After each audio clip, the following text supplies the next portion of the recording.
Buenos días, maestra. ¿En qué me quedé con ustedes? ¿Quién tiene apuntes?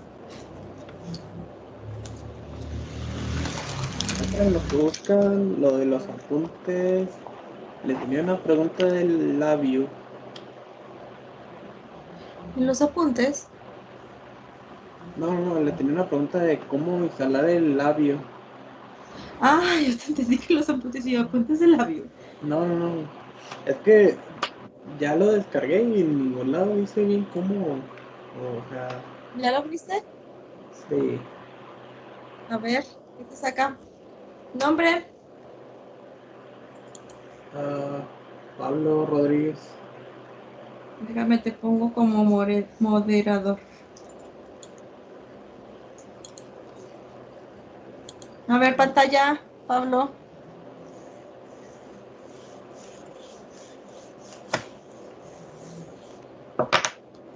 Ahorita estoy en esta ventana. Ya como que ya se instaló una vez, pero me vuelve a pedir un código. No, es el crack. ¿Ya lo instalaste entonces una vez?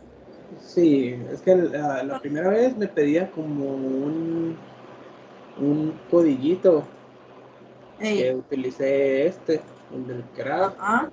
le di en Y me lo opciones. craqueas abajo. No, no, no, No, no. todavía no. Quita eso. Ah, aquí, eso. Ahí. Pero ¿cuál? Ponme o el full o el professional. Este. Sí. Ahí está. A ver, bájale, espérate. Alto. Bájale a ver qué más hay. Pongo de multisim. Ah, todavía no les pone el otro módulo. Hey, a ver, así ciérralo y abre el labio. Es que todavía están en esto. ¿En esto qué le pongo? Es que esa ventanita no debió de haberte salido. Entonces le voy a cancelar. Sí, cancélalo.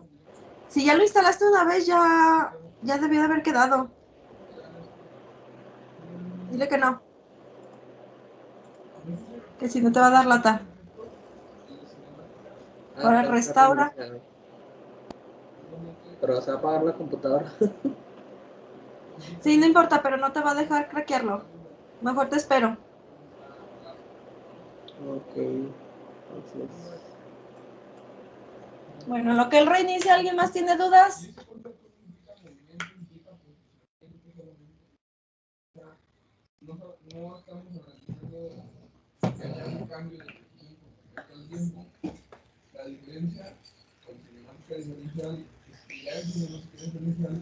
Ya estamos considerando la relación analítica que hay, o sea, desde el punto de vista matemático. ¿Nadie tiene dudas de labio? ¿Ya lo instalaron?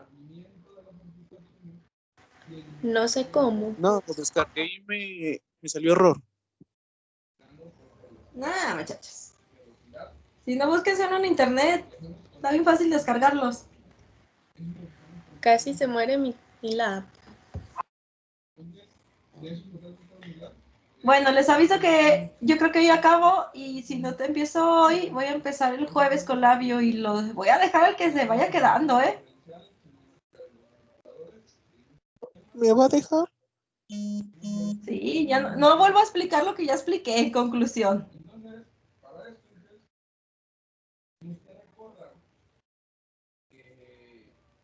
La cinemática directa del robot expresar como matriz o como un Espero a su compañero Pablo. para ello voy a tomar en cuenta un otro que ya vimos, que era la cinemática directa del. Sacamos un estampo, lo sacamos de forma explícita. Era este robot, no sé si se acuerdan. Le sacamos de una vista pero lo usamos como. Terminamos de hacer el filtro rechaza banda. No, nos quedamos sacando que era, ay, ¿cómo se llama? El NB que era 6, pero ¿cómo se llama? El orden. El orden ahí. Ok, entonces nos quedamos en el orden para seguirle ahí. Deja nomás que termine Pablo. Este vector de desplazamiento, con la notación que estuvimos manejando, me voy a regresar a la tabla de entender. Mis variables de consulta las nombré como TK1, TK2, TK3, TK4, TK5. Bueno, aquí el detalle es que para simplificar la notación a la hora que tenemos cinemática de robot, la cinemática diferencial, lo más conveniente es que todas las variables de punta. Uy, se me hace que se tarda bien mucho su compu. Y entonces cada variable de punta se constituye en orden. No, entonces seguimos. Luego le hago caso a Pablo. Entonces quedó que era de orden 6 nuestro filtro. ¿Ya, Pablo?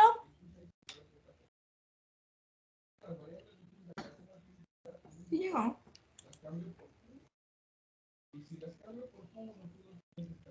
No, también no está Pablo. Es que la cinemática del robot, de forma parametrizada, X, Y, Z, son funciones que dependen de Q, o sea, de todo el vector de funciones articulares. Hasta este tema viene el segundo parcial. Ya les envié la tarea para que los que quieran la chequen. Y hasta este tema lo último que vimos para el segundo parcial. Tercer parcial, no, usted no les había dicho. Tercer parcial va a ser totalmente práctico en labio. Me van a desarrollar unos 3 o 4 programitas y eso es lo que me van a mandar de evidencia. Van a hacer como un video del funcionamiento y con eso les voy a calificar. Y proyecto final, pues va a ser todo en labio. Me van a hacer una maqueta y me van a hacer todo el funcionamiento de la maqueta con sensores y algunos actuadorcitos de motor. Y ese va a ser su proyecto final. Luego les digo qué va a ser. Ya casi nomás nos queda un mes de clases, por eso les estoy avisando. Porque ya sé que César los va a dejar otra cosa, por eso les estoy avisando con tiempo.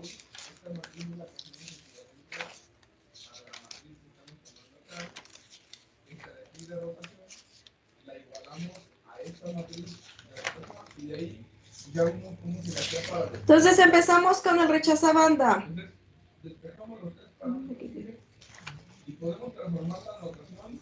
Vamos a empezar con el filtro pasabajas. En el filtro pasabajas, ¿qué es lo que tiene en común?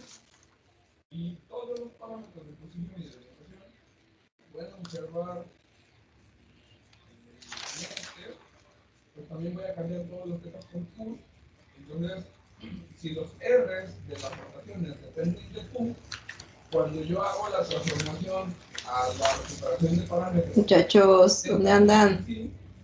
Pues también dependen de Q. Entonces, a final de cuentas, toda esta rotación X, Y, Z, Filtro pasabajas, ¿qué tenemos común? son funciones que dependen de Q, dependen del vector particular. En otras palabras, Nadie. y orientación del vector final depende No entiendo la pregunta, maestra. ¿Mandé? No entiendo la pregunta. ¿Qué tenemos común? Capacitor de resistencia.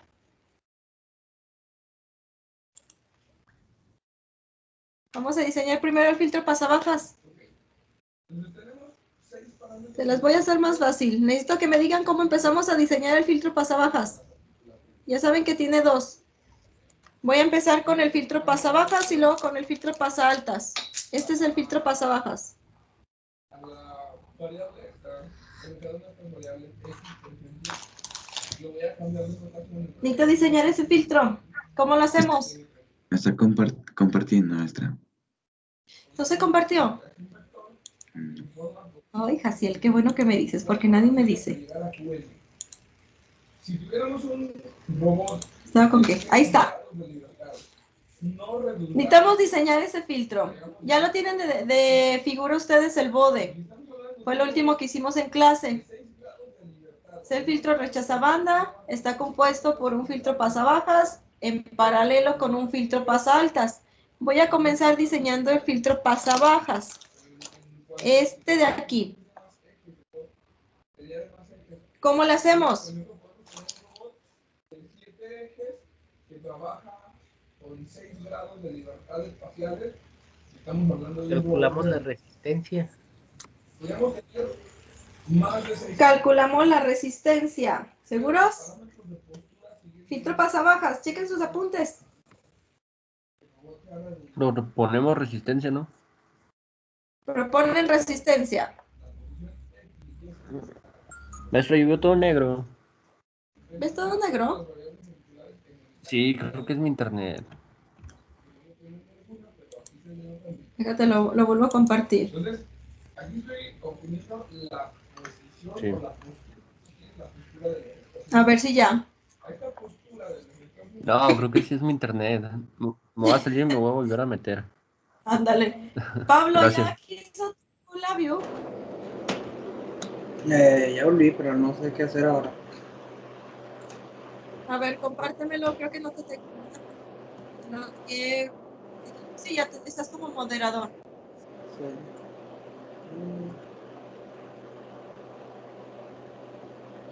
Pues cuando prendió la computadora no me puso ningún mensaje ni nada. Ah, no. Abre ahora la aplicación de labio.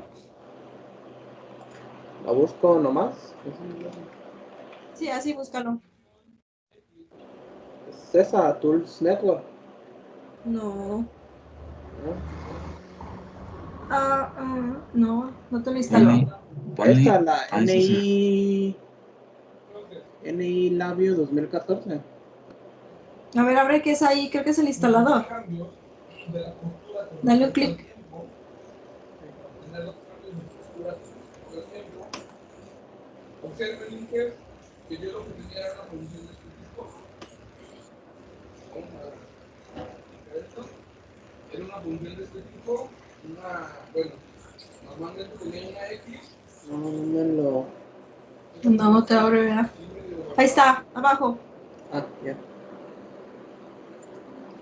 Le pones en Launch. Este. Ajá.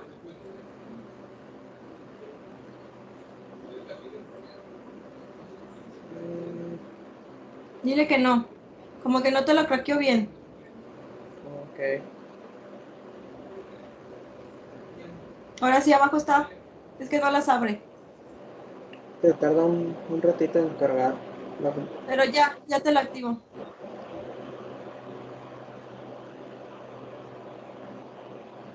Si luego tienes problemas con la licencia, me dices. Ok. Pero ya quedó. Pues yo creo que sí. Yo creo que sí voy a tener porque me ponía en la de prueba. Muchos no tienen problemas, por eso te digo. Ya muchos les ha salido así, no tienen problemas, nomás los ignoran el mensajito. Ok. Pero si tienes de todos modos, luego me dices para ver qué hacemos. Ok. Que nomás lo vamos a ocupar un mes. ¿Cómo quito esto? Entonces, proseguimos, muchachos, ya que a Pablo ya le instaló bien.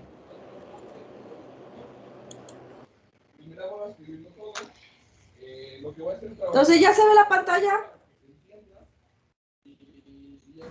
Sí. Sí. Muy bien. Proponemos R. ¿De cuánto quieren R?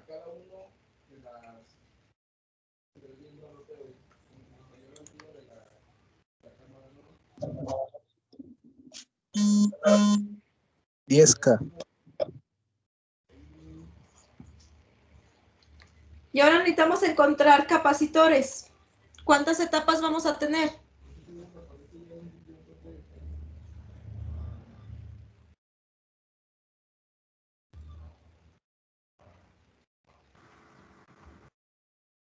¿6, no? No sé, chéquenle. 2. 2 etapas. Vamos a empezar con la etapa 1.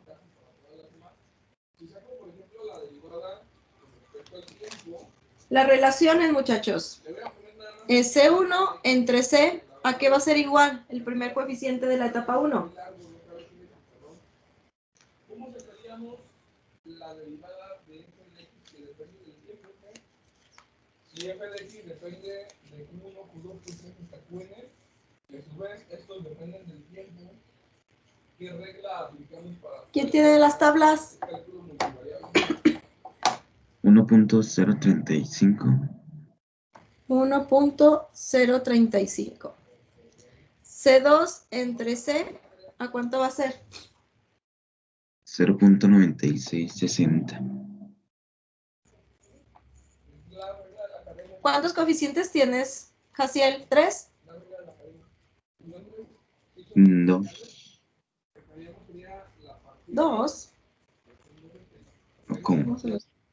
Sí, ¿cuántos coeficientes tiene su tabla?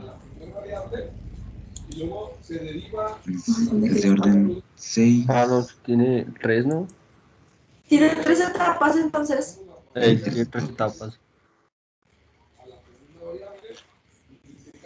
Me la saco porque no la traigo. y así nos vamos a llevar hasta sumarle la parcial. Entonces, orden 6 sí tiene 3 etapas. 3 etapas indica que son 3 filtros, 3 opamps, perdón. Entonces, etapa 1, sí, está bien lo que me dijo Jaciel. Etapa 2.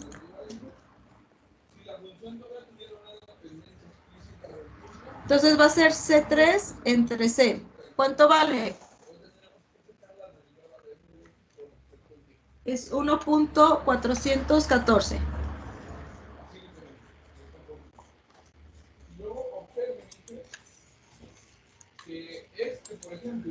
Y el otro, Jaciel, C4 entre C, ¿cuánto va a valer? El cuarto coeficiente. 0.7071. Y me falta la última etapa.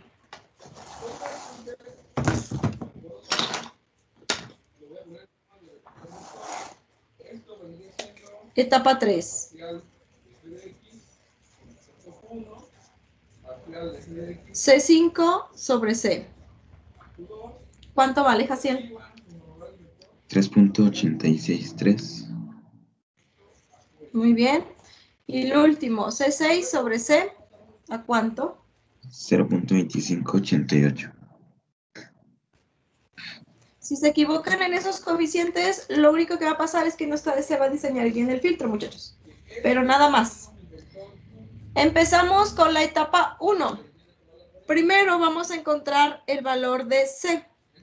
C va a ser igual a 1 sobre 2 por pi por la frecuencia de corte por el resistor. ¿De cuánto es su frecuencia de corte?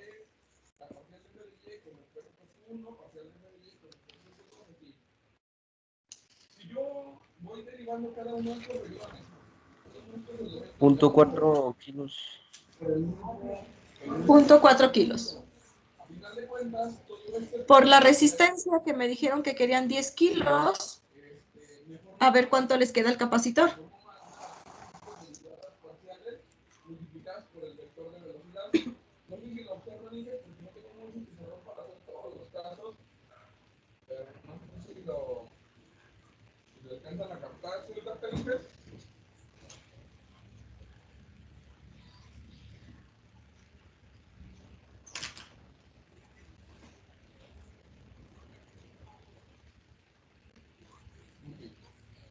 De 39.78 nanos.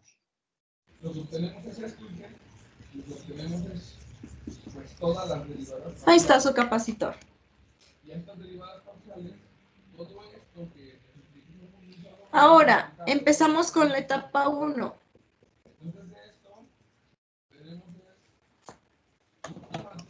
Voy a encontrar el valor de C1. C1 es igual a 1.035 multiplicado por el valor de C. ¿Cuánto les queda?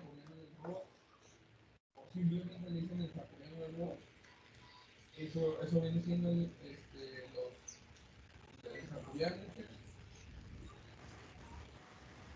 41.17 nanos. Y ahí está el primer valor del capacitor 1. Capacitor 2 es igual a 0.9660 por el valor de C, por 39.78 nanos. 38.42 nanos. Listo, ahí está. Esa es su primera etapa. Viene siendo un OPAMP con 2 capacitores y 2 resistencias. Ahora vamos a la etapa 2. Los que lo están pasando, ¿puedo moverme? ¿Puedo mover el pizarrón? Sí.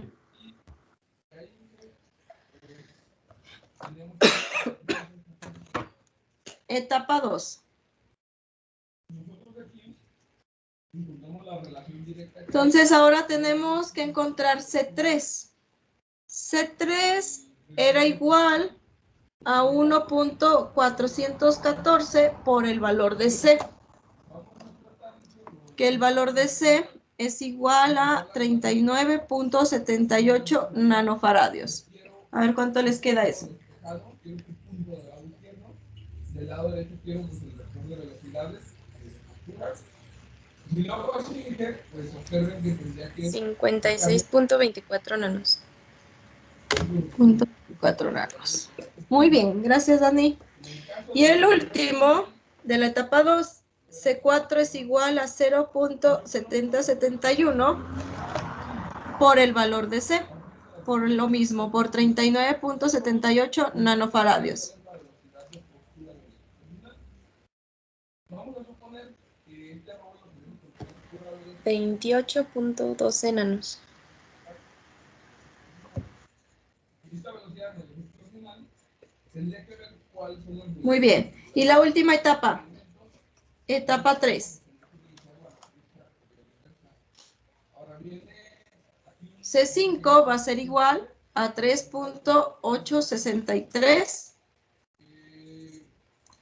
por 39.78 nanofaradios. ¿Cómo le hacemos? ¿Qué prueba tenemos que hacer para saber si se puede invertir o no se puede invertir en la matriz? 153.67 nanos. El determinante es cero, esto ya no. Así. Y el último, C6.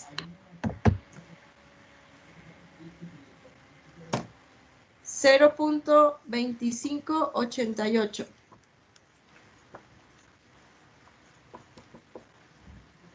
A ver cuánto les queda el último. 10.29 nanos.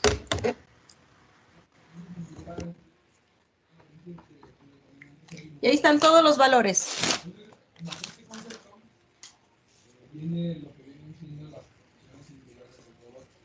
Ese es el filtro pasabajas.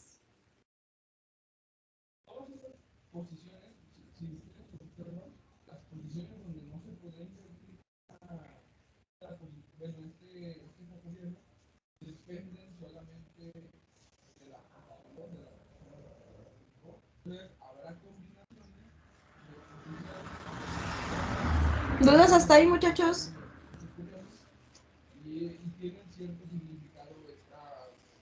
No.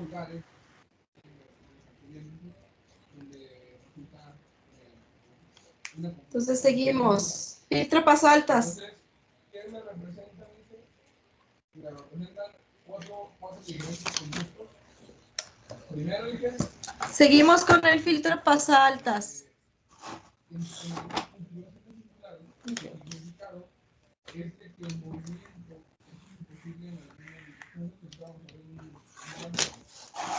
Por ejemplo, cuando yo ya estoy en el extremo del espacio de trabajo del robot, quiero moverme hacia afuera del espacio de trabajo.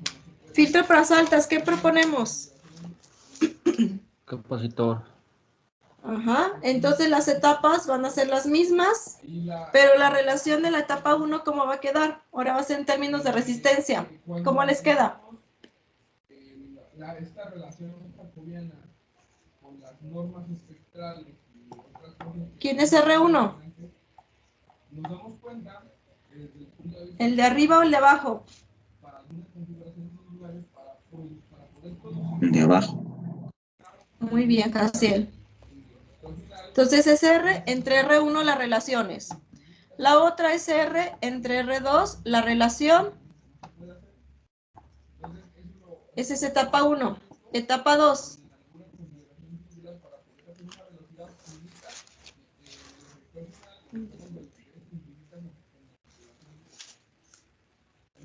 simulaciones, podría ser que para poder producir. Entonces, etapa 2 es R3 entre R igual a 1.414. R4 entre R es igual a 0.7071. Y la última etapa es R5 entre R igual a 3.833. Y R6 entre R es igual a 0.2588. Y empezamos proponiendo capacitor. Ay, antes de que se me olvide, muchachos, para empezar con labio, creo que van a tener que ocupar otra pantalla, como les dijo César, para que puedan estar haciendo algo ustedes mientras ven lo que hago yo. Que se roben la de su casa. Porque creo que con un celular se va a ver muy chiquito.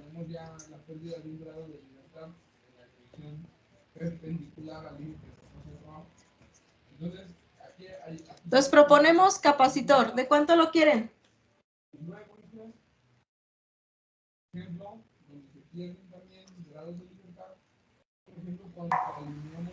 1 nano. 1 nanofaradio. Acuérdense, si con el capacitor les quedan resistencias abajo del kilo o arriba del mega, no me sirve. Entonces, empezamos con el capacitor y necesito encontrar la resistencia equivalente.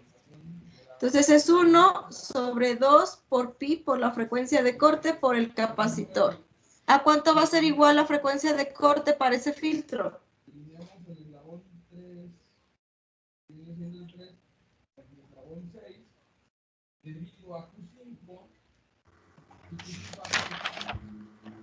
$2.5 kilos. Así es. Y el capacitor es de 1 nano. ¿Cuánto les queda esa resistencia?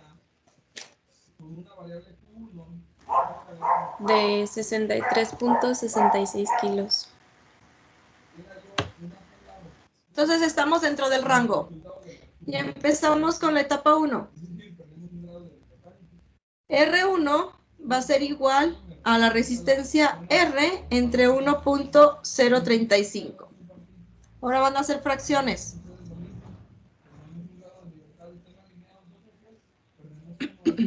A ver cuánto les queda eso.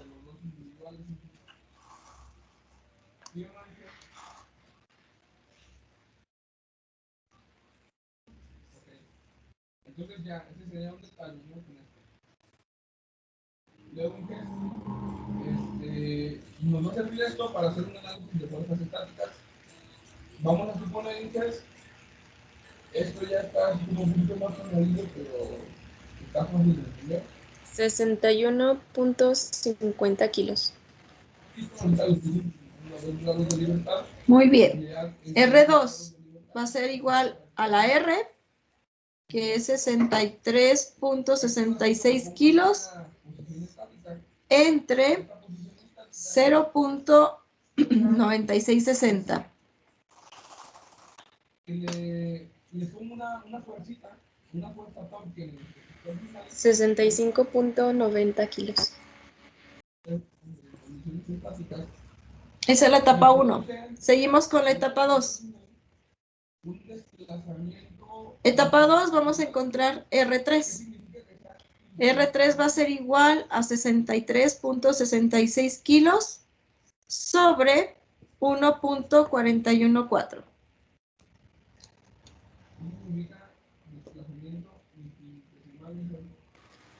¿Puedes subirlo un poquito más? Sí, Dani, perdón.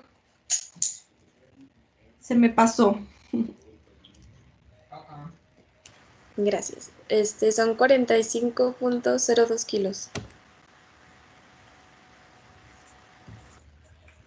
Listo.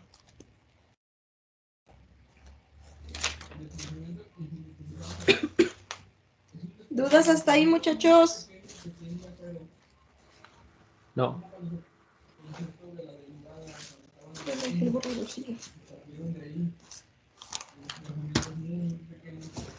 Entonces seguimos.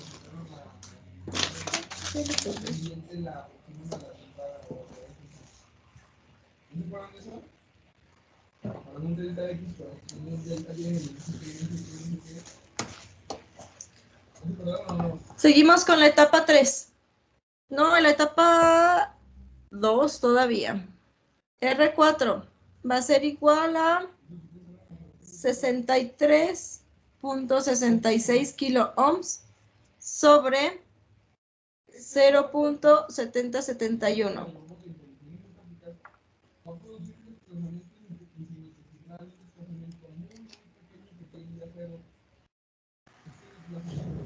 Son 90.02 kilos.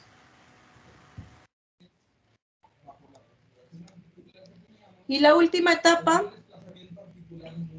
R5, va a ser igual a 63.66 kilo ohms sobre 3.833. Para poder producir su desplazamiento muy pequeño. 16.47 kilos. Y ahora sí el último valor. R6, 63.66 kilos sobre 0.2588. Entonces dije, de aquí, 245.98 kilos. Fíjate. Ahí está, todos los valores. Ahora sí vamos a diseñarlo en Multisim. ¿cómo se calcula el trabajo? Nos van a quedar en total 7 OPAMs. Necesitamos 2 encapsulados.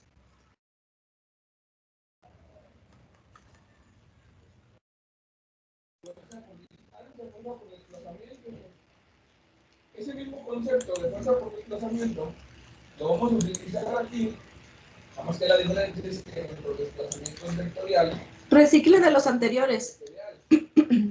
Me falta la alimentación bipolar. En realidad son fuerza en X, fuerza en Y, fuerza en Z, y me da momento en X, momento en Y, momento en Z. Y ya lo último que escriben conmigo. Ya está el último que van a hacer de pizarrón. Ya empezamos con puro labio y es puro simulación. La energía es un concepto escalar. Entonces, las operaciones que yo haga me tienen Entonces necesitamos un TL084. que sea un producto escalar. Para esto dije que tengo que nada más utilizar unas propiedades de vectores y Voy a agarrar el A. las modificaciones. Después ocupamos el B. Vamos a ocupar los 4. Y hasta ahí me quedo. Para hacer primero el filtro pasabajas. Le voy a poner flip vertical.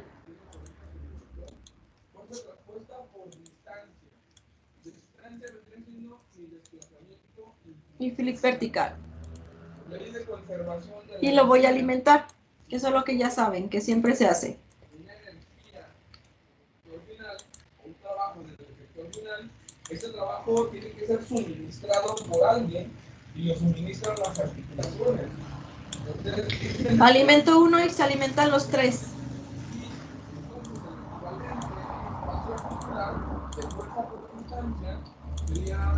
Ahí está. Terminal 4 va a BCC y terminal 11 va a BEE.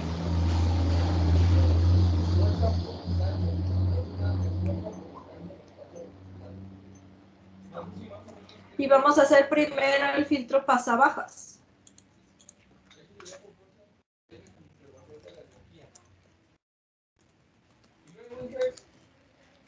Nosotros teníamos esta X, viene siendo la X esa que me contiene al XYZWPR.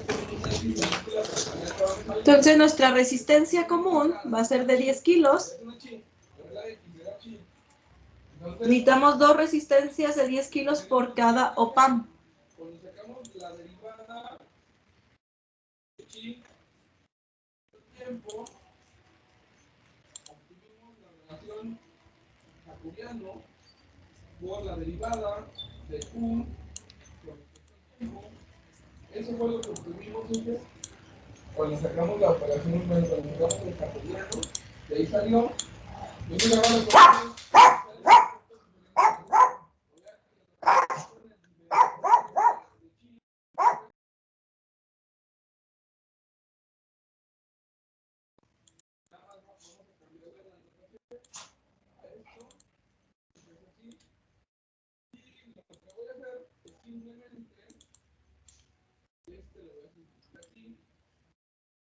Necesitamos otras dos resistencias para el siguiente OPAP. Por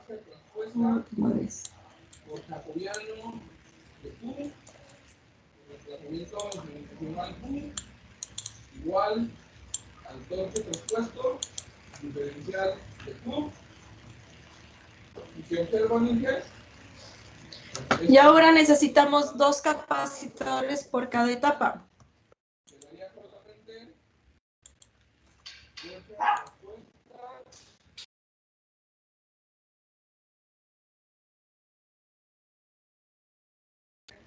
traspuesta. Entonces me quiero quedar con el puro torque. Para ello me estorba el traspuesto. Después que lo mandamos, pues elimina con otro traspuesto. Entonces aquí me quedaría, ya voy a pasar bueno, ya la voy a voltear y ya. Me quedaría torque igual, como aplicamos la respuesta a una multiplicación.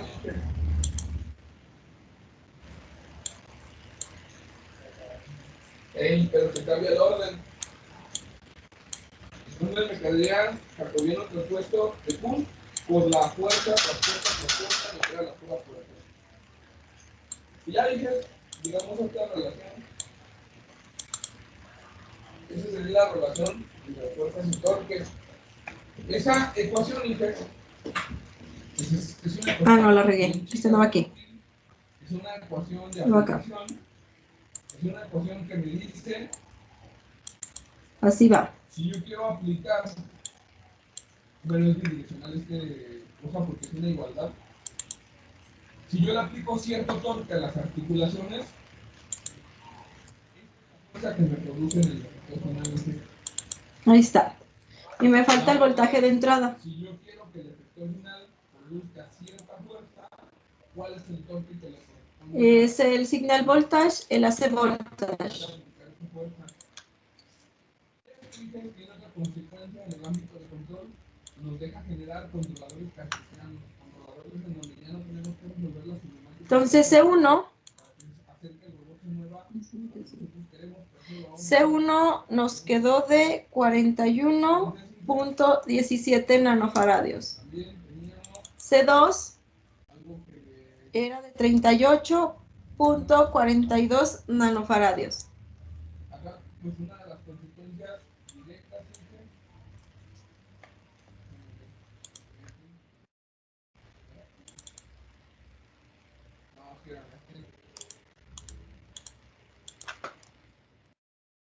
una de las consecuencias que tenemos es que, por ejemplo, para condiciones estáticas, ahora nos vamos a C3. C3 y C4.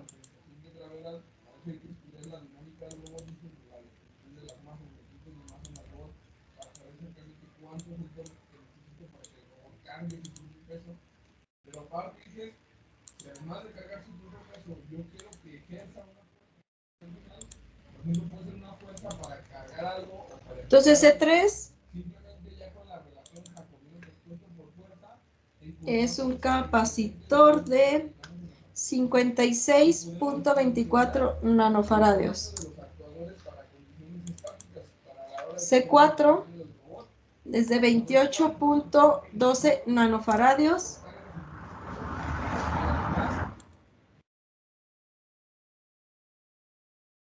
Que sea del núcleo de carga, porque sabemos cómo calculamos. Por eso calculamos el excedente de torque que necesitamos al de su propio peso. Aunque la realidad es que este es un caso muy ideal para poder dimensionar el tamaño de los. Y este es el último. C5 es de 157.67 nanofaradios.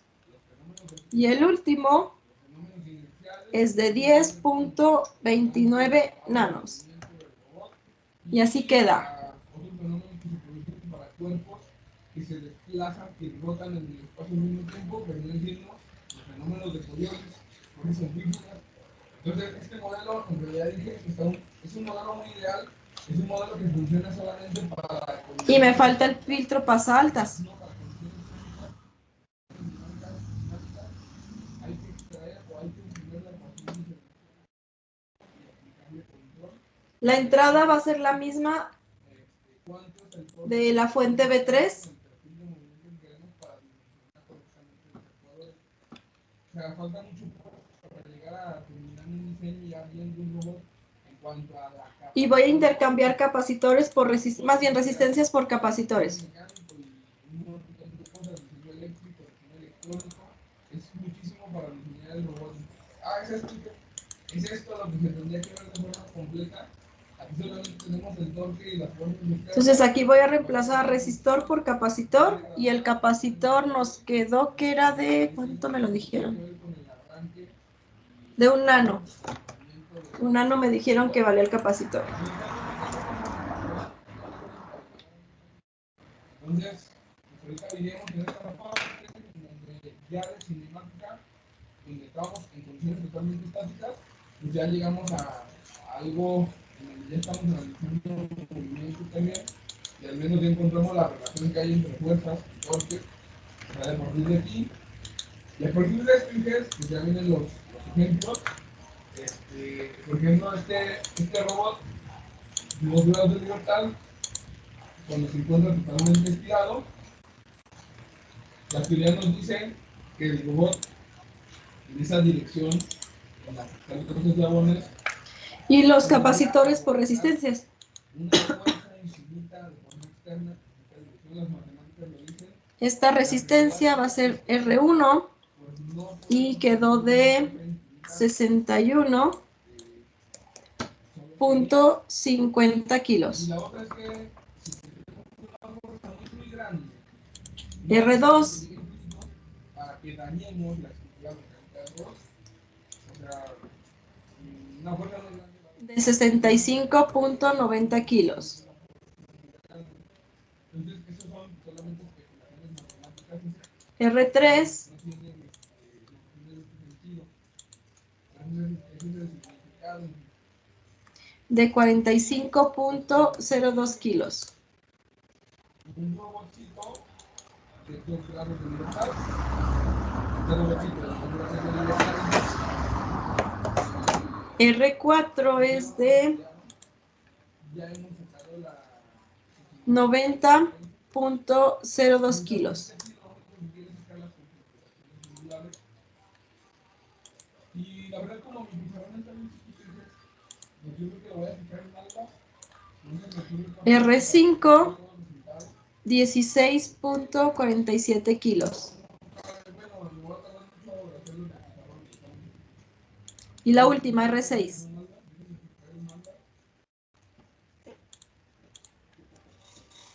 Ayer lo intenté hacer con el grupo a mano y... Ahí está.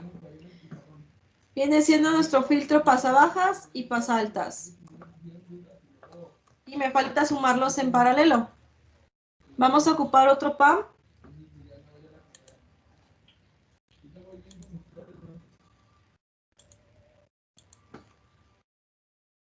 Y vamos a hacer un sumador inversor. Las resistencias van a ser iguales para que no amplifiquen ni atenúen. Declarar las variables simbólicas y el L2.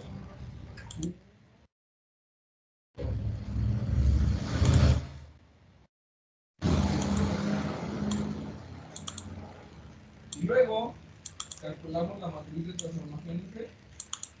Si ustedes recuerdan, IG está. Ahí está el sumador inversor. La primera entrada al sumador va a ser la salida del filtro pasa bajas y la segunda entrada va a ser la salida del filtro pasa altas. Así.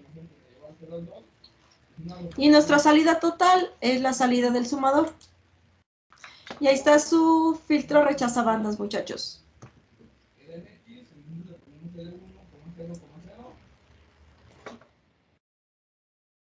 Y vamos a multiplicarlo con un Z de cultivos.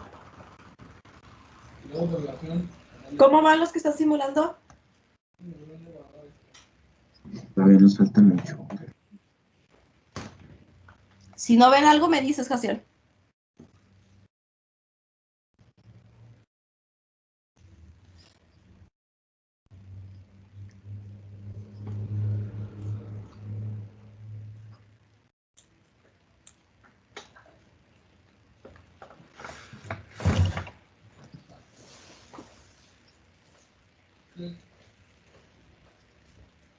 Si corremos experiencias, obtenemos la cinemática directa del globo. Vamos a hacerle un simplify.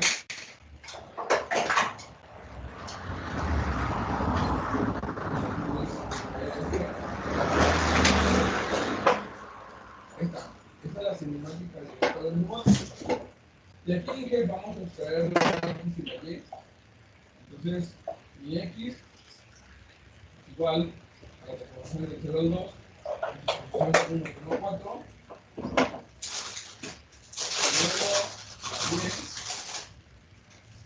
Y en la posición 2,4, en esto se supone que lo que extraigo, ahí está la X y la Y.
Entonces tenemos ya todo lo que jacobiano. Entonces, con esto tenemos el determinante. Aquí vamos a formar el jacobiano. 1, 1, 2, 1. Hay una forma más fácil de sacar esto. Es utilizando la función jacobiana que ya viene en MATLAB. Pero para eso hay que primero formar el vector que queremos, el otro vector y ya derivarlo, luego definir cómo sacar este. Así que con esto sacamos, ese es mi jacobiano, ya visto ahí la referencia, era con esto de aquí. Ahí está, la matriz jacobiana, nos sacamos el determinante de J.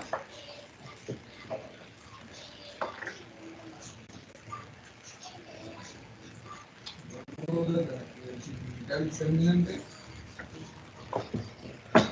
Está en que el determinante de J es L1 por L2 por el seno de Q2. Y ya me bajé unos cuantos pasos simples. Y iba a aventar todo esto en el pizarrón. Aquí está todo lo que me iba a aventar. Está el jacobiano. Y luego estaban las identidades que usé. Entonces ahí está todo el análisis de lo que se supone que se hace para encontrarlo con unos 2 grados de libertad. Entonces dije, a partir de aquí, lo que nos interesa es calcular las posiciones singulares del robot. Las posiciones singulares del robot se dan cuando el determinante del jacobiano se corresponde. ¿Cómo van? Eso sí lo vamos a sacar a mano. Bueno, ya estamos ya listos para analizarlo. Listo. ¿Listo, Jaciel? ¿Y los demás? ¿Los que estén simulando? Tenemos el determinante de J. Más fácil está simulando. Ya. Entonces vamos a el diagrama de Bode. A ver si es cierto que quedaron bien sus valores. Nos vamos a la C-Sweep. Ya saben que el OPAMP no aguanta arriba del mega. Entonces máximo voy a llegar hasta los 10 MHz. Y la escala vertical va a ser en decibel. Es lo único que le van a cambiar. Y le ponen en correr. Que nos da 0 cada múltiplo de 180 grados. Entonces, podemos tener esto. Ahí está su filtro rechazabanda. Las pruebas básicas para saber si está correcto. Nos posicionamos en la frecuencia de corte, que la primera era de 0.4 kilos.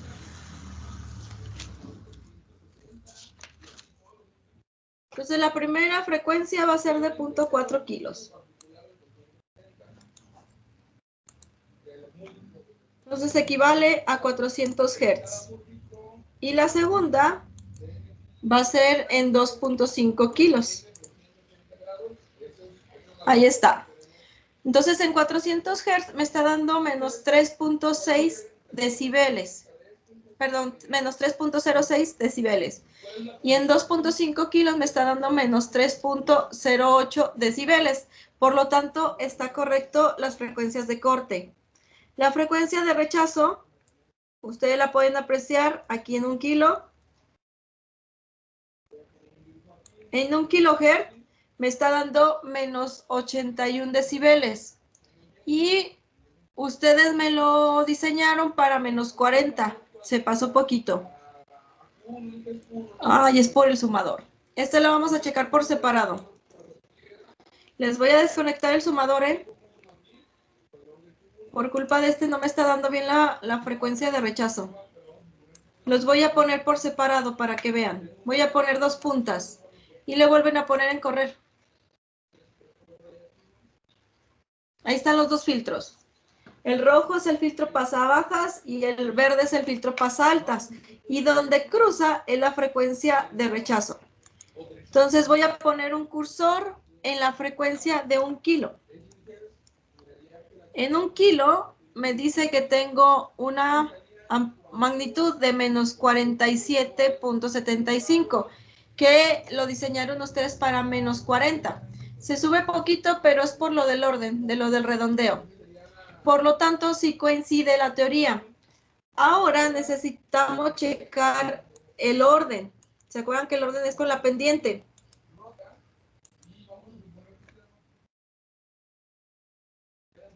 Entonces, el filtro pasabajas va a tener una frecuencia de corte en 400 Hz. Voy a checar una década después porque es un filtro pasabajas. Y les está dando una década después 4 kilos. Esas pruebas son las que me van a poner en su práctica, ¿eh? Entonces, de 400 Hz a 4 kilos nos va a dar la diferencia en Y. Y es con respecto a la señal roja. Nos está dando la diferencia en Y menos 119.9, que prácticamente es menos 120.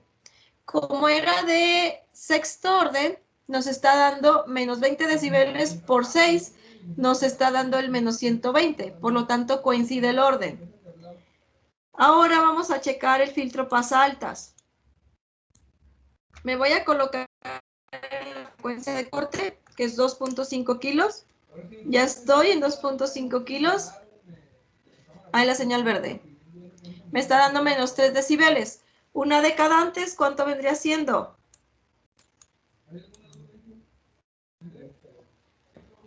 ¿Cuánto es una década antes de 2.5 kilos, muchachos?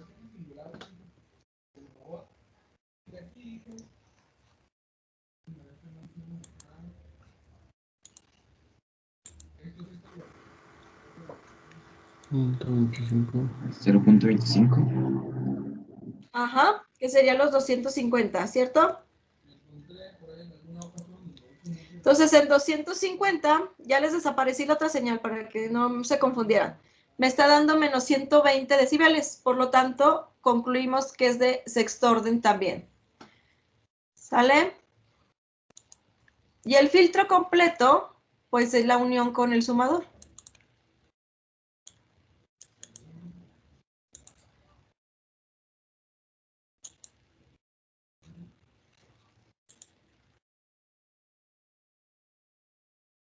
Ahí está, es nuestra señal azul.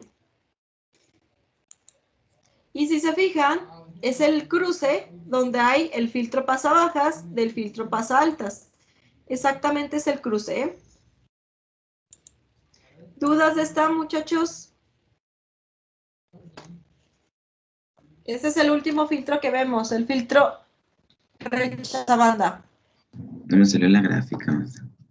¿No te salió, Jaciel? Déjate pongo para que me la compartas.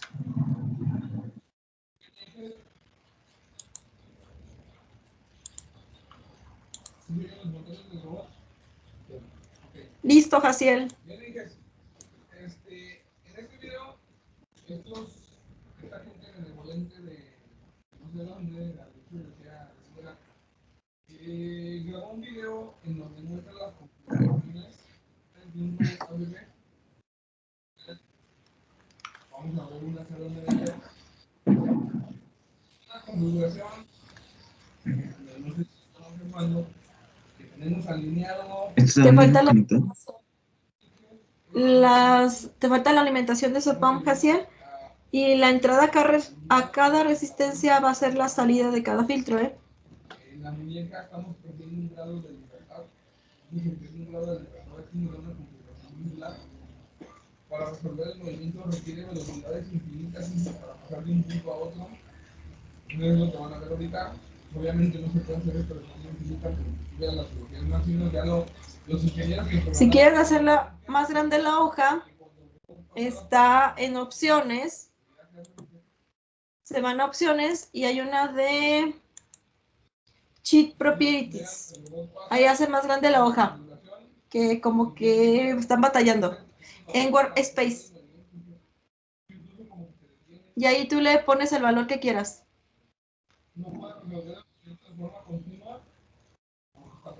Oh, ya. Que si están batallando con el espacio. Bueno, gracias. Y...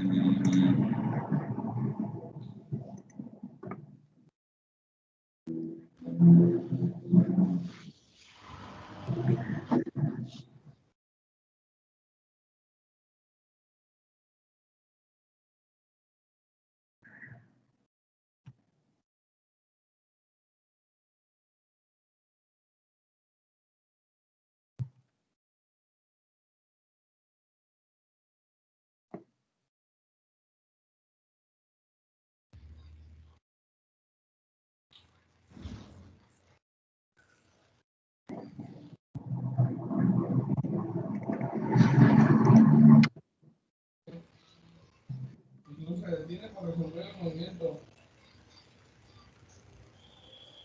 Y luego viene la singularidad del codo. Ahí ya no se puede mover, tenemos una singularidad en el codo.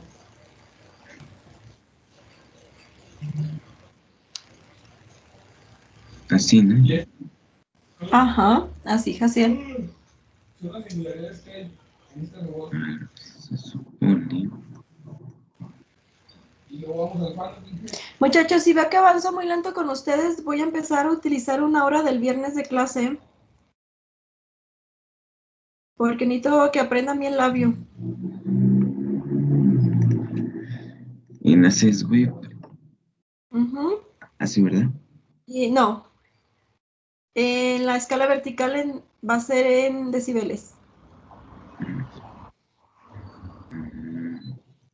Y listo, Jaciel. Ah, me faltó recortarte la escala en X. Cierra esta simulación. Y otra vez te vas a la C-Sweep. Y en lugar de gigas me le pones megas. Ahí donde estás. Ahí. Y listo. Está algo mal, Jaciel. Es del filtro pasaltas. ¿Cuál es el pasaltas? De abajo.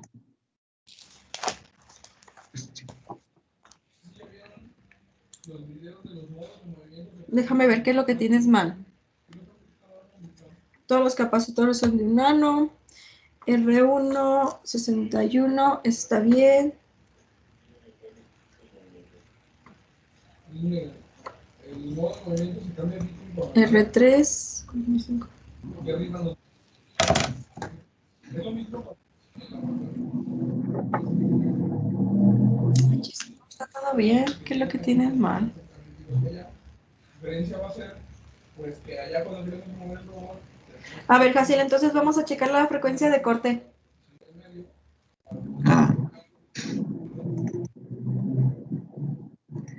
No, esa no. ¿eh? No, cancélame ahí. Métete otra vez a la simulación del bode.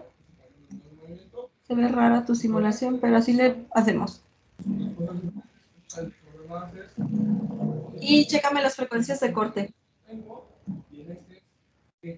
En un es 0.4.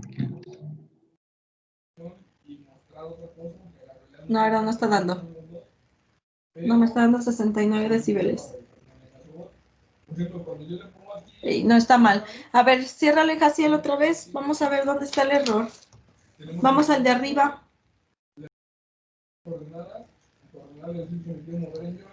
Todos son de 10 kilos. Capacitor 1, 41, 38, 47. Capacitor 3, 56, 4. Este va a servir para cambiar uno por uno.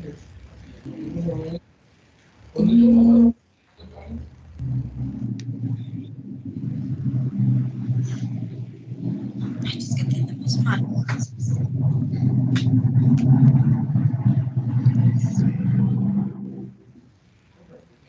Puede ser que el robot no pueda resolver la cinemática inversa para poder llegar a ese lugar.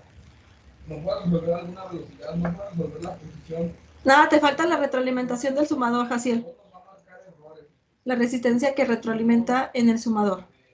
El movimiento Ah, está. cartesiano, pues. Entonces, si ustedes toman aquí, me voy a cambiar aquí a las posiciones que estoy mostrando. Sigo moviendo el join, me voy a cambiar a las posiciones, por ejemplo, de la revolve. Eso es con respecto al sistema cero del robot. Pero es resistencia, Jaciel. No es cable. Es una de 10 kilos también.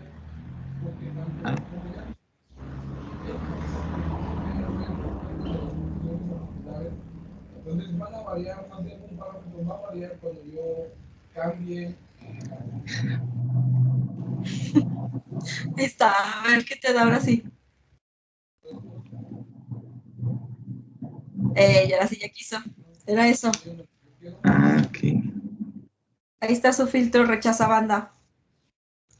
Ahora sí ya va a querer las frecuencias de corte. Cuando Ahí está, menos 3 decibeles los dos. en este modo, yo desplazo en X y se mueve solamente X y Z. Muy bien. ¿Dudas, muchachos, de estos filtros?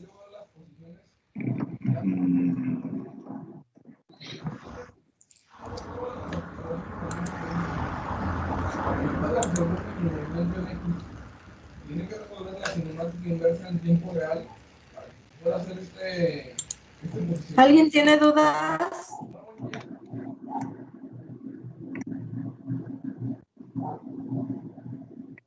Entonces hasta aquí vendría su segundo parcial.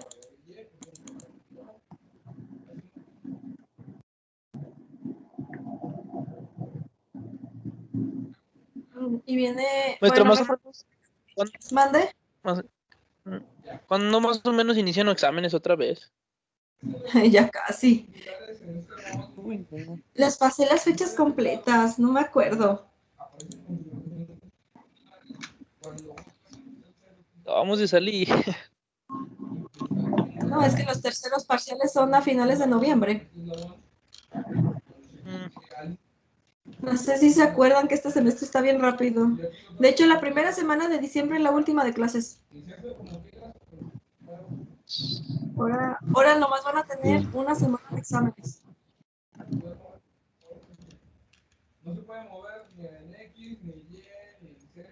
Bueno, maestro. Gracias. Déjame ver si encuentro eso. Pero, si yo cambio el sistema de coordenador, ¿Dónde lo vi?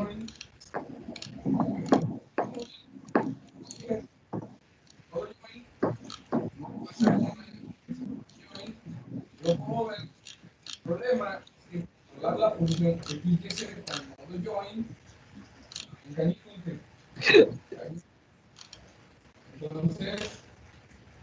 aquí No lo encuentro. lo sacamos de la singularidad y lo movimos a algún lado y luego, por ejemplo, ya lo regresamos otra vez. No, no lo encuentro. Al ratito la busco, a ver si está en el departamento. Pero sí, ya casi empiezan. Bueno, maestra. Gracias. Entonces, si no tienen dudas, pasamos al tema de la unidad 3, 4 y 5. Ya les había dicho que iban a ser rápidos. Esta parte viene de teoría en su examen, en el segundo parcial. Empezamos con los sensores térmicos. ¿Sí pueden ver la presentación? Sí. Sí. Como introducción, decimos que muchos procesos industriales requieren el control preciso de la temperatura para producir resultados de calidad o prevenir sobrecalentamientos, rupturas, explosiones y otros tipos de problemas. Las temperaturas elevadas, por ejemplo, son necesarias para ablandar metales o fundir plásticos, o también puede fundir metales antes de ser moldeados en formas específicas. Se supone que esa parte de fundir metales es lo que ven con su materia que les da el doctor Carlos. Él les dejaba hacer un horno para fundir un metal, no me acuerdo cuál, entonces tenían ustedes que considerar la temperatura elevada. Industrialmente, se supone que ustedes deben de ser capaces de controlar esa temperatura a un cierto nivel, porque cada material, pues su fundición es a cierta temperatura. Las bajas temperaturas son necesarias para conservar los productos perecederos en una industria procesadora de alimentos. Ahí está la otra área, la área de los alimentos. Por ejemplo, la industria de yogurts, la industria de lo que viene siendo los jamones, todo eso tienen que conservarse a una temperatura específica.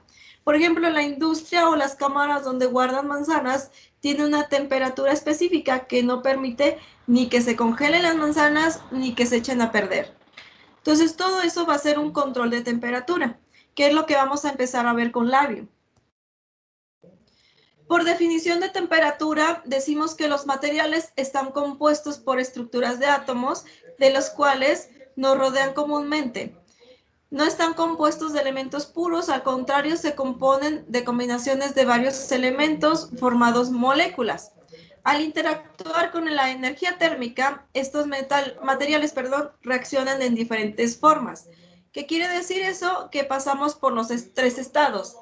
Podemos estar en estado sólido y podemos pasar al estado líquido, y del estado líquido podemos pasar al estado gaseoso. Y todo eso lo controlan por medio de la temperatura. Pueden pasar a los tres estados dependiendo la temperatura con la que trabajen. Para medir la temperatura, las unidades originales eran frío o caliente, lo cual es una medida relativa. ¿Por qué relativa? Porque ustedes no saben cuánto está frío ni cuánto está caliente. Hoy en día, estas unidades no son adecuadas para el uso moderno. Industrialmente, no me sirve saber si está muy frío o si está muy caliente, porque depende de la percepción de cada persona. A nosotros nos sirve decir cuántos grados centígrados tiene tal material o cuántos grados centígrados tiene una cámara de enfriamiento, por ejemplo. En este caso, se dice que el material tiene un cierto grado de temperatura, que es lo que ustedes se supone que deben de saber. Para medir el grado de temperatura, se utilizan escalas.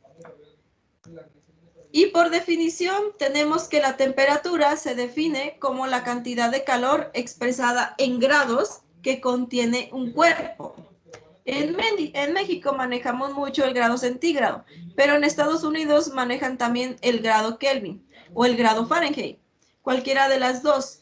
Todas estas medidas de temperatura se relacionan entre sí y pueden convertirla de un rango a otro. Si, por ejemplo, tenemos grados Kelvin y queremos convertirla a grado centígrado, pues es esta primera columna. Si tenemos 0 grados Kelvin, en grados centígrados es menos 273.15 grados centígrado. Y esa viene siendo su conversión.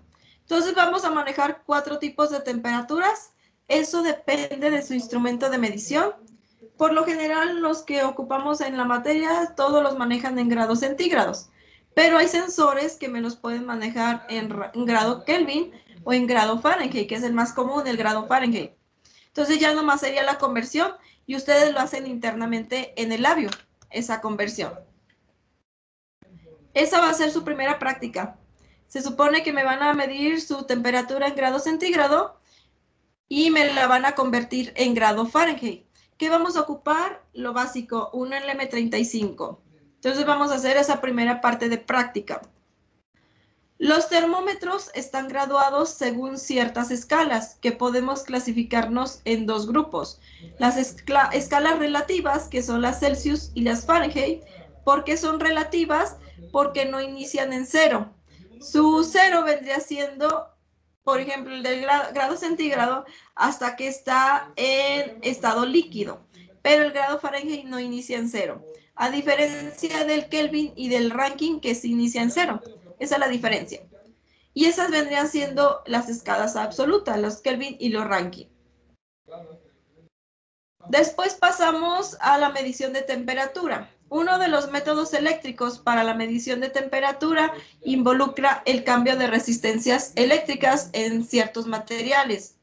En este caso, como en otros casos, la principal técnica de medición es colocar el dispositivo, que viene siendo su sensor, en contacto con el entorno cuya temperatura será medida.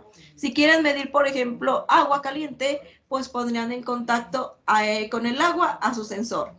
Ahí es donde deben de tener cuidado porque se me han echado computadoras. Tienen que aislarme bien el sensor porque si no pueden fregar su computadora porque regresa corriente. El dispositivo sensor toma la temperatura del entorno, por lo cual la medida en su resistencia indica la medida del dispositivo o del entorno, cualquiera de los casos. El tiempo de respuesta es importante, ya que en estos casos la medición debe hacerse hasta que el dispositivo entre en equilibrio térmico con el entorno. ¿Qué quiere decir eso? Que es cuando pasa el transitorio su respuesta. Una vez que pasa el transitorio, ya va a tener una respuesta estable y ya podemos medir la temperatura de su sensor. Y empezamos con los primeros sensores. El sensor RTD. Estos sensores son conocidos como resistencia, temperatura y detección. El sensor RTD es un sensor de temperatura resistivo. Conforme varía la temperatura, varía una resistencia. Está basado en la variación de la resistencia eléctrica de un metal con la temperatura. Y al calentarse un metal, habrá una mayor agitación térmica de los electrones, dispersándose más los electrones y reduciendo su velocidad media, y aumentando así la resistencia. Por lo tanto, a mayor temperatura, mayor agitación y mayor resistencia. Su símbolo es el siguiente. Parece como si fuera una resistencia variable, pero a la parte de abajo viene el más T grados centígrados. La mayoría de los elementos RTD consisten en un trozo de alambre enrollado, bien envuelto alrededor de un núcleo cerámico o de vidrio. Simularía lo que hacen con los inductores, pero ahora su centro o su núcleo va a ser de cerámica o de vidrio para disipar. El elemento suele ser muy frágil, por lo que a menudo se coloca dentro de una cubierta para protegerlo. ¿Por qué es frágil? Porque es de vidrio. Entonces, por eso hay que tener cuidado con este tipo. Si los dejan caer, probablemente se les llegue a fracturar y no mida bien la temperatura.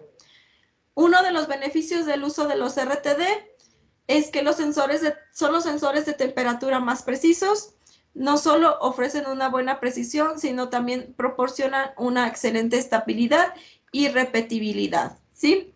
O sea que siempre son estables y aunque midan varias veces, siempre les va a dar el mismo valor, bajo las mismas condiciones. Y de ahí tenemos los diferentes tipos de sensores RTD. Empezamos con los elementos RTD. Dice que estos elementos son de la forma más sencilla. Consisten en un trozo de alambre enrollado alrededor de un núcleo de cerámica o de vidrio. Debido a su tamaño compacto, los elementos de RTD se usan normalmente cuando el espacio es muy limitado. Y si se fijan, se parece como a los cristales de los microcontroladores. Y son muy pequeños. Después nos vamos a los elementos de superficie. Estos tipos son un especial de elemento RTD y están diseñados para ser delgados, lo más delgado posible, y así proporcionar un buen contacto en la superficie de medición de temperaturas. ¿Para qué se usan? Para medir la temperatura de tubos. Por ejemplo, si quieren medir la temperatura de algún líquido que pase por un tubo, con esto pueden medir esa temperatura. Después nos pasamos a las ondas RTD. Dice que es la forma más resistente de los RTD y esta sonda consiste en un elemento RTD montado dentro de un tubo metálico, también conocido como funda, y la funda protege al elemento del entorno. Podrían ocupar para meterlo dentro de un agua o dentro de un líquido caliente o, dependiendo los niveles de temperatura, para la fundición. Esta viene siendo la gráfica de la respuesta de los RTD. Si se fijan, el RTD de níquel tiene una función como exponencial. Va a haber una región donde se tiene que linealizar, en donde se ve mal la curva, para que nos dé una respuesta lineal. A diferencia de la de la Platinum, que la Platinum es una línea recta que va empezando a crecer como si fuera velocidad, pero no tienen que linealizarlo tanto. Es donde entra la parte de linealización. Esta vendría siendo la ecuación, que esta es la ecuación que pueden ustedes procesar en labio por medio de un editor. O bueno, luego vemos cómo lo podrían hacer. Y si no, ustedes pueden aproximarla. Luego les digo cómo la aproximen. Dependiendo de las mediciones, van haciendo mediciones de varios puntos, sacan X y Y me sacan la ecuación de linealización, que eso es lo que terminan haciendo muchas veces. Eso lo hacen en Excel, entonces sería más fácil. Las características. La construcción, pues ya saben que están diseñados en platino, en níquel y en cobre. El más común es el platino porque la respuesta es más una línea recta. La sensibilidad. Dice que está en el orden de los 0.004 por cada grado centígrado que aumente. Eso es para el platino. Y para el níquel es de 0.005 por cada grado centígrado que aumente. Esto viene siendo voltajes, o sea que aumenta 0.005 volts por cada grado centígrado que aumente. El tiempo de respuesta varía de 0.5 a 5 segundos o más. Entonces, su tiempo de muestreo, que ya lo han visto con Alex, deben de checarlo porque si está cambiando la respuesta cada 5 segundos, el tiempo de muestreo de su timer, debería de ser cada 5 segundos para esperar una muestra nueva. La construcción va a ser en espiral, el primero, reduce el tamaño y mejora la conductividad térmica y a la vez reduce el tiempo de respuesta. Y el disipación constante dice que se especifica libre de aire y con un baño de aceite mineral.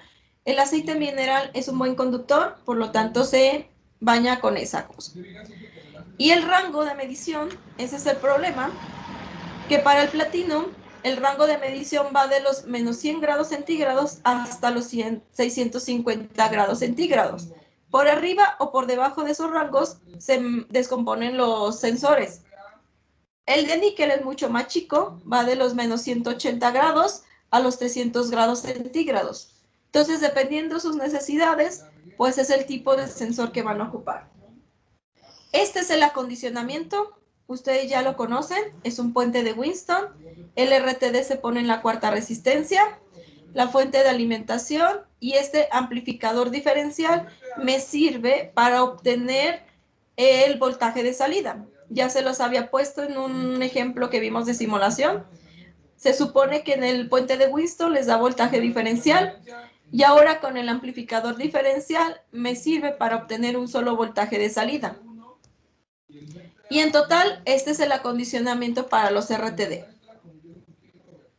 Los termistores. Un termistor es un sensor de temperatura también por resistencia. Su funcionamiento está basado en la variación de resistencia que presenta un semiconductor con la temperatura. Las características de estos dispositivos son muy diferentes que los RTD. Depende del comportamiento peculiar de la resistencia del semiconductor con respecto a la temperatura. Estos se distinguen de los RTD porque están hechos por un semiconductor. Son mucho más económicos que los RTD, pero a diferencia de los RTD, los termistores presentan una menor temperatura.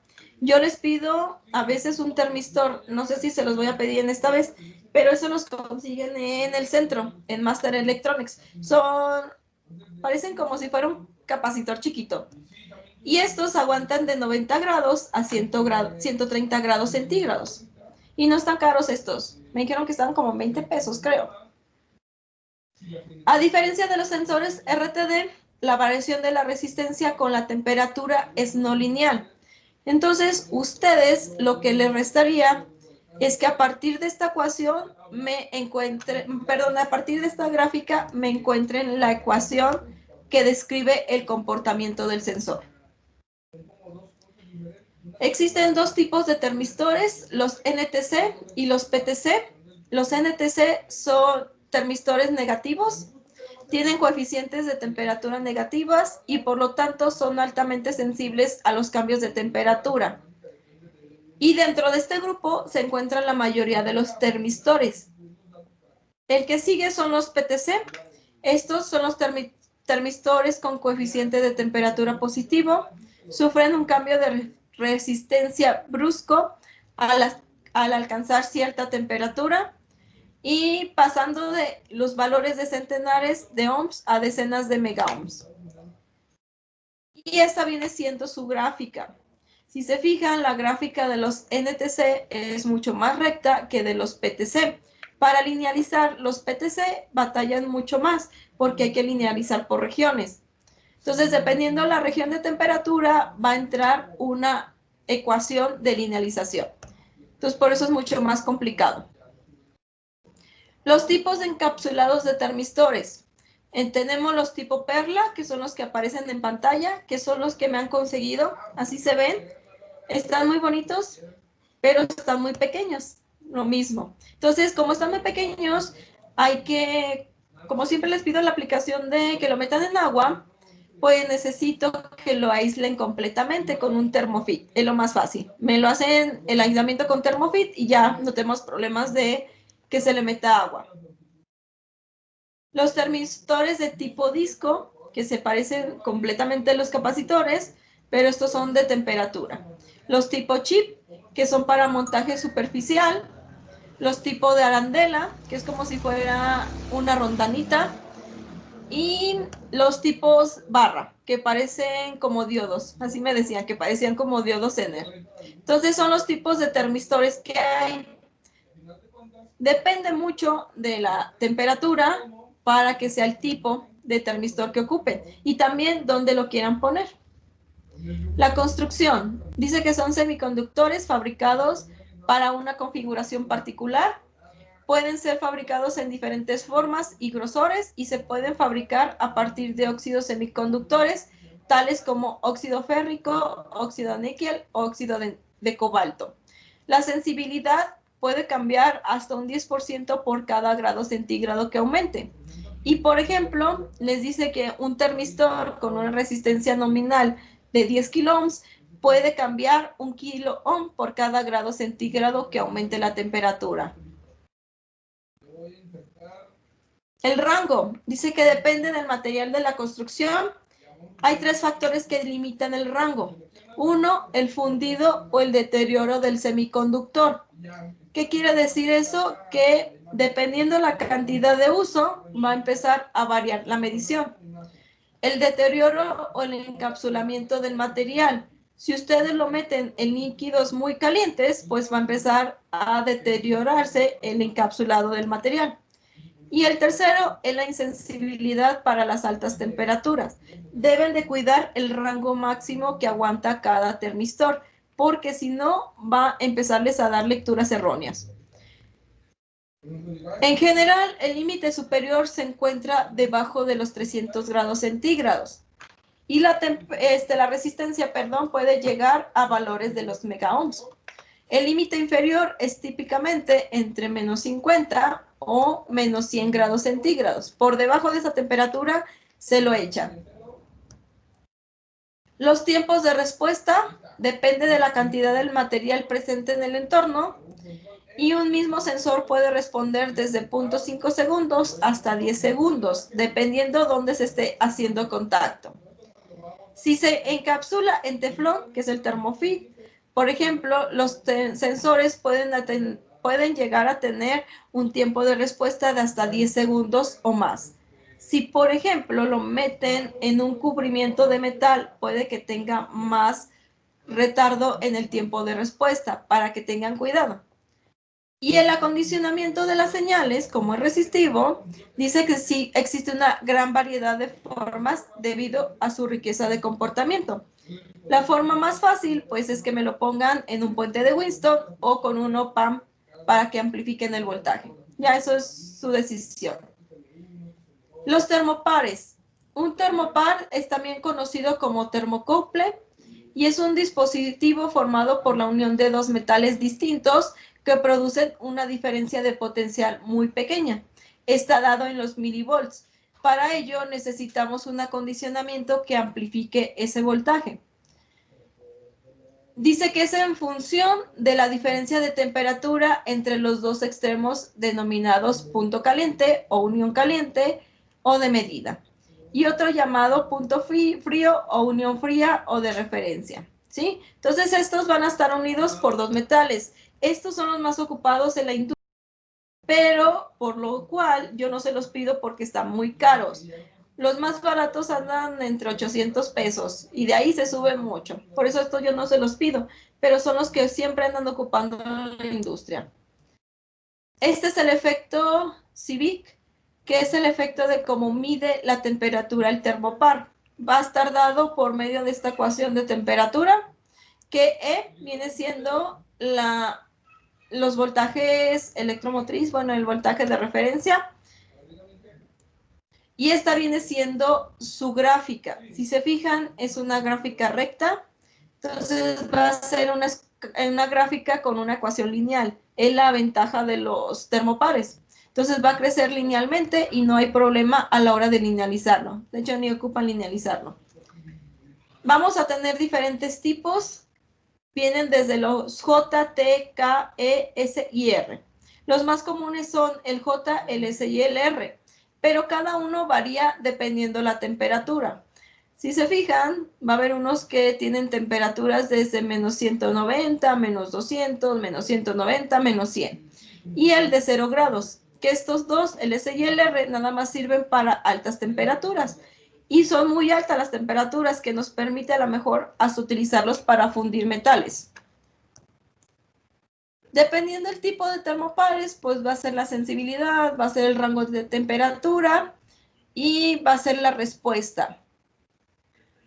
¿Sí? Cada uno tiene una respuesta, una sensibilidad y un rango de temperaturas diferente. La sensibilidad varía dependiendo del tipo.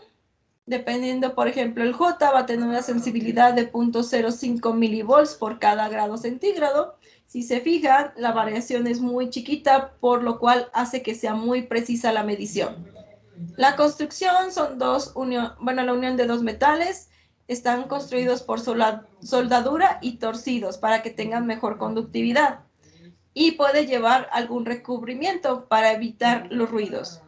El rango depende del tipo, por ejemplo, el tipo J, que es el de propósito general, va de un rango de 150 a 700 45 grados centígrados.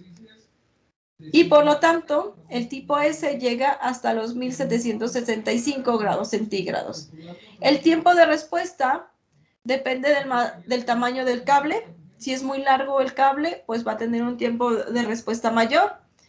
Y van desde los 10 hasta los 20 milisegundos y puede llegar hasta 10 a 20 segundos cuando el cable es muy extenso. Los acondicionamientos se hacen mediante, esto se supone que es el termopar, el que parece como T, sus dos cables, se hace por medio de un amplificador. Ustedes ya saben si me ocupan un diferencial, que es el más sencillo, o me lo hacen con un sumador. Lo más práctico es que me ocupen un diferencial para hacer la diferencia de voltajes. Los otros tipos de sensores. Tenemos los termómetros pirométricos.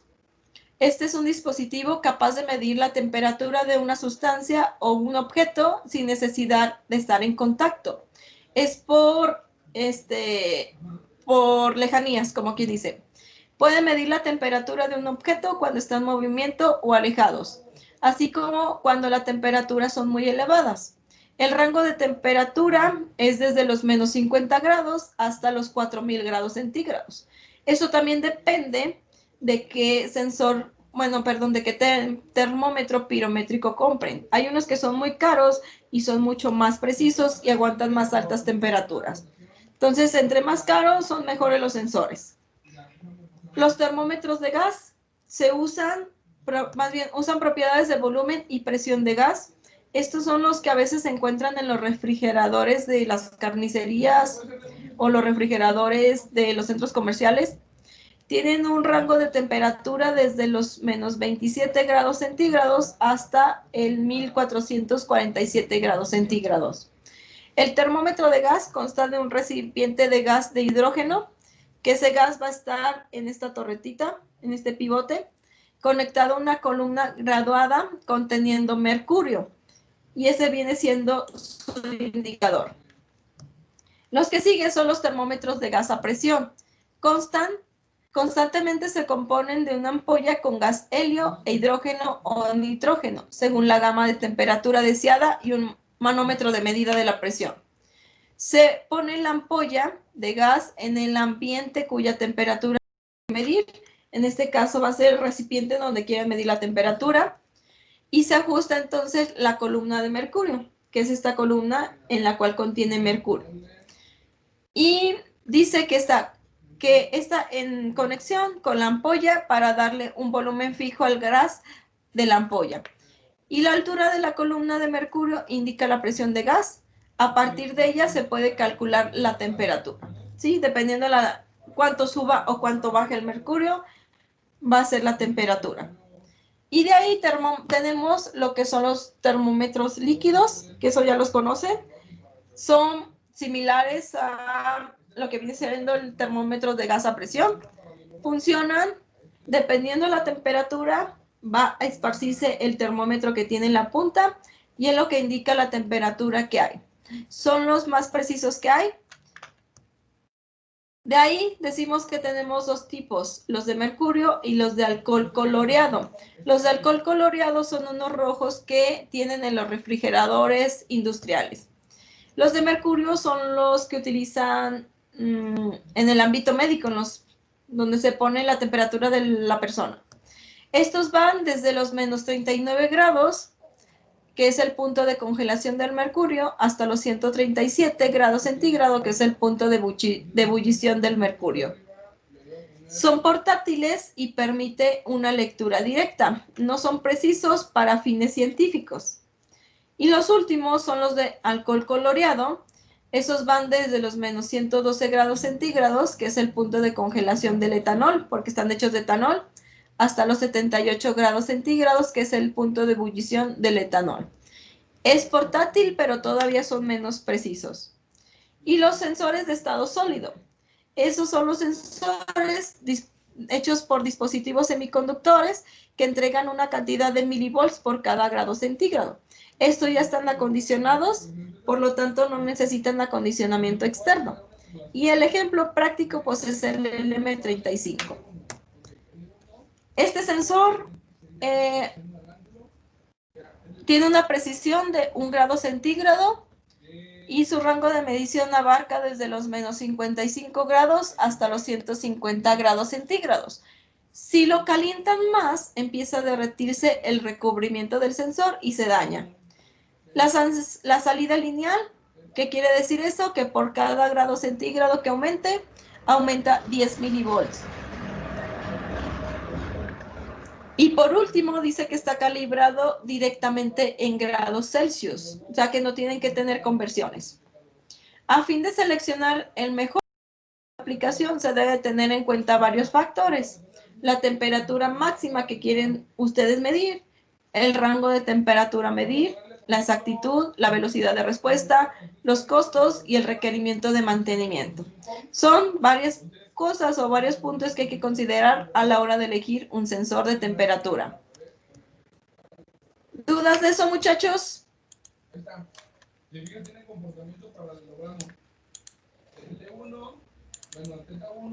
Entonces nos vamos a los sensores mecánicos, que esa es la unidad 5. La 5 creo. No, es la 4. Ya no me debe faltar una. Los sensores mecánicos son usados para la medición de fenómenos mecánicos y tiene especial relevancia debido a su amplio uso de los procesos de control en la industria. Entre los ejemplos vamos a tener el primer sensor, que es el de desplazamiento y posición. Dependiendo cuándo quieran desplazar un elemento o alguna aplicación, vamos a ocupar este tipo.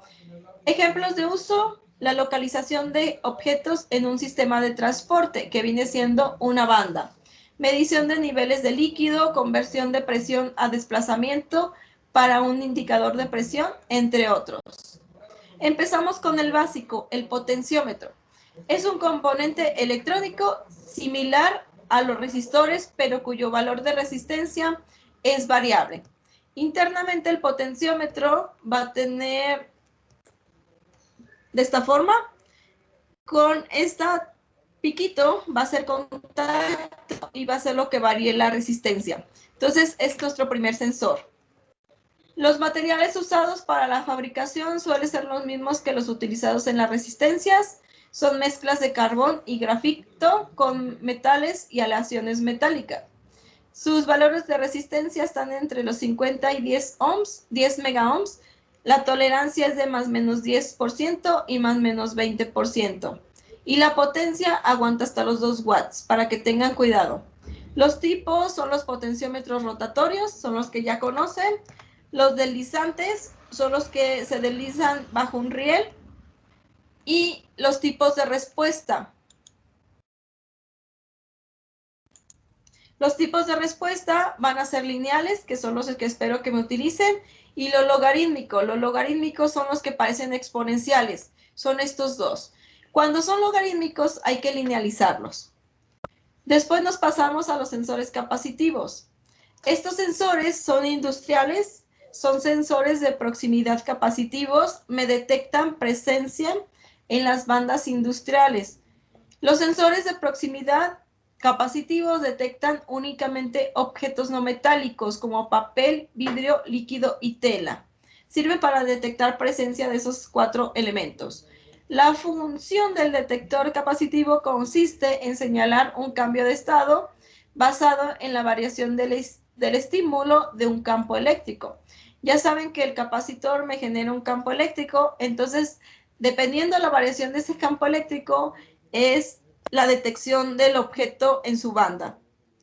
Esto es lo que hace. Ustedes tienen sus placas paralelas del capacitor, entonces cuando me ponen el sensor capacitor de obstrucción, se destruye el campo eléctrico. Y aquí es cómo funcionan. Internamente ya están acondicionados. Va a tener amplificadores y va a tener una parte del oscilador y va a tener su etapa de salida. Entonces, si detecta presencia, por ejemplo, de una caja de leche, va a detectar que hay presencia y va a variar ese campo eléctrico. Y luego pasamos a los sensores inductivos. Es parecido el funcionamiento a los capacitivos, pero en este caso sirve para detectar objetos metálicos conductores. Este sensor ignora los objetos no metálicos, o sea que no me sirve para cartón, plástico o papel. Se utilizan en la industria, tanto en aplicaciones de posicionamiento como para detectar la presencia o ausencia de objetos metálicos en un determinado contexto, que es la detección de paso o de atasco o de codificación y de conteo. Sí, prácticamente son sus usos. Y me genera un campo inductivo, un campo magnético, y cuando hay presencia de metales, pues se destruye ese campo magnético. Los sensores de reluctancia variable vienen siendo estos, los LVDT. Son sensores que ustedes van a variar un campo magnético, viene siendo como un transformador eléctrico. Son 3 embobinados, entonces van a tener en medio de los 3 embobinados una barra de metal. Conforme va moviéndose esa barra de metal, va a variarse el voltaje que hay en los embobinados y nos va a generar un voltaje diferente. Entonces, estos son los ejemplos. Van a tener un embobinado primario y 2 secundarios, igual que un transformador. Y conforme se mueve esta barra, va a generarme variaciones de voltaje. Y la diferencia de esos voltajes del secundario, o sea, de los 2 secundarios, nos va a generar un voltaje de directa. Y esa es su medición. Los acondicionamientos, pues prácticamente son como los que me hacen con un transformador. Me rectifican, me sacan el capacitor y después de ahí me sacan el voltaje diferencial con un amplificador diferencial. Los sensores de nivel, entre ellos tenemos los sensores mecánicos. Esos sensores mecánicos...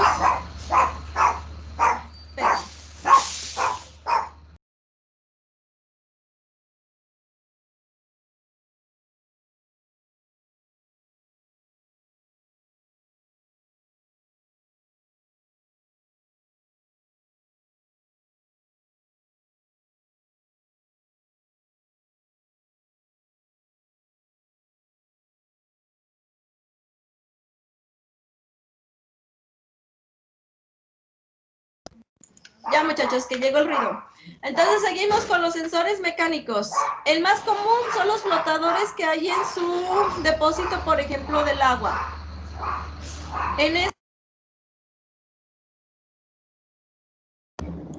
En estos vamos a tener un flotador acoplado a un potenciómetro o a un LVDT, lo que ustedes quieran. Ese es el primer sensor mecánico hechizo. Entonces van a tener ustedes más bien, ponen una barrita, ponen que es una pelotita que sirve como flotador, y dependiendo del nivel del agua va a subir o va a bajar el LVDT. Este es el primer sensor mecánico. Luego nos pasamos a los sensores eléctricos. Estos están hechos por medio de relevadores. Entonces, dependiendo la cantidad de conductividad que hay en el agua, nos va a marcar una resistencia. Estos ustedes también los pueden hacer. Ponen algún material que sea conductivo en el agua. Ya saben que el agua es conductiva.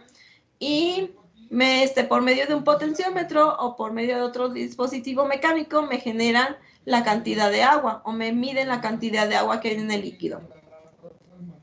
Después nos vamos a los de capacitancia. Van a tener 2 placas paralelas sumergidas en algún líquido y dependiendo la cantidad de capacitancia, pues ustedes pueden hacerme la relación de cuánto líquido hay dentro. Los sonares, que son los más comunes, creo que esos ya los han manejado. Los sensores ultrasónicos, también conocidos como sonares, ustedes lo ponen en la parte superior, va a emitir ondas ultrasónicas y rebota donde está su líquido, ¿sí? Entonces, este es el más común, este es de los que más ocupan conmigo. Los sensores de presión es un sensor que lo ponen hasta el final de su tanque, donde está su líquido, y dependiendo la cantidad de agua, va a haber más presión o menos presión en el sensor. También eso los pueden comprar.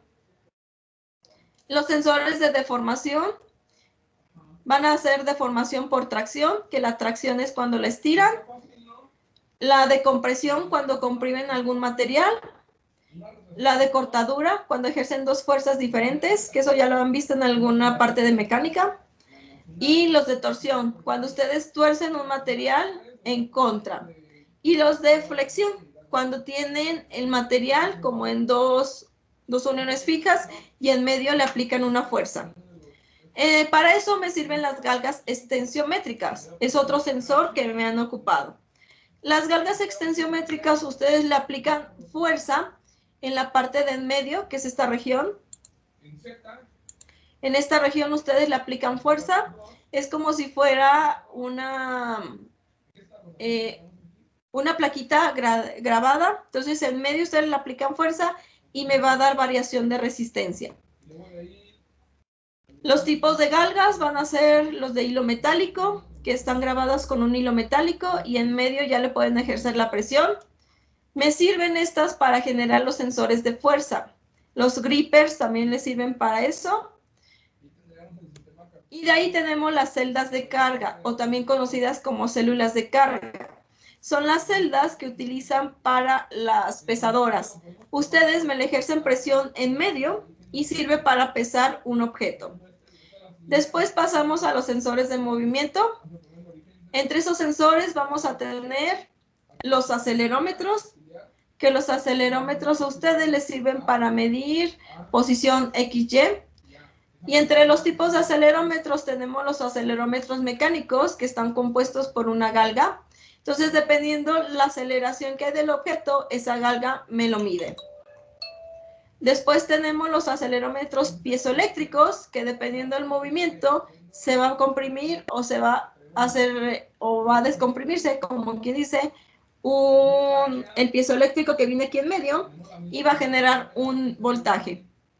Y de ahí tenemos los acelerómetros y giroscopios que utilizan sus teléfonos o los que pueden utilizarme para el Arduino.